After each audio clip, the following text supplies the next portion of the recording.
My name is Robert Bonavito, New Jersey forensic accountant. This video is part of a series of videos where I discuss forensic accounting topics for educational purposes only.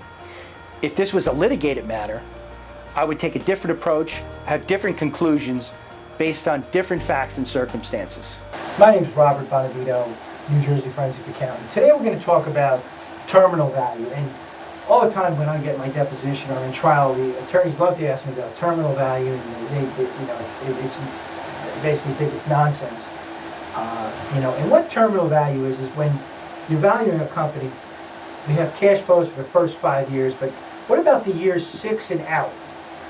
Like, if the company lasts, like let's say it's, 1924 and you're valuing Ford car company, and you only took 5 years of cash flow. Was that fair? Ford is now, we're still around. It's 2000, way into it was 2015. So how do you get those other years?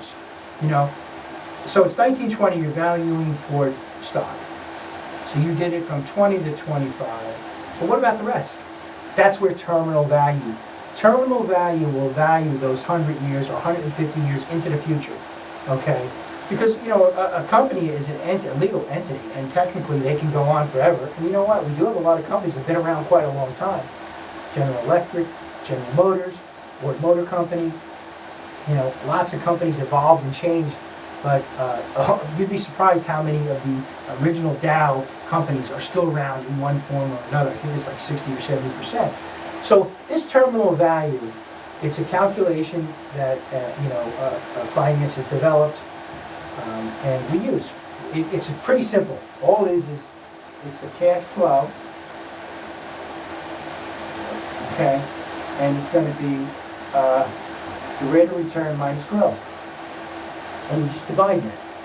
So, for example, if your cash flow is $100 million in year 6 of your valuation, you're going to take your discount rate minus the growth and divide it, and that's what you're going to get. It's a simple calculation. You wouldn't think it would be that simple to evaluate the cash flows for the next 100 years, but that's what it is. And it's an important concept. I ended up explaining it in great detail in court a lot. But intrinsic value is something that you have to consider when you're doing an appraisal. And if you have any questions on this, feel free to email me.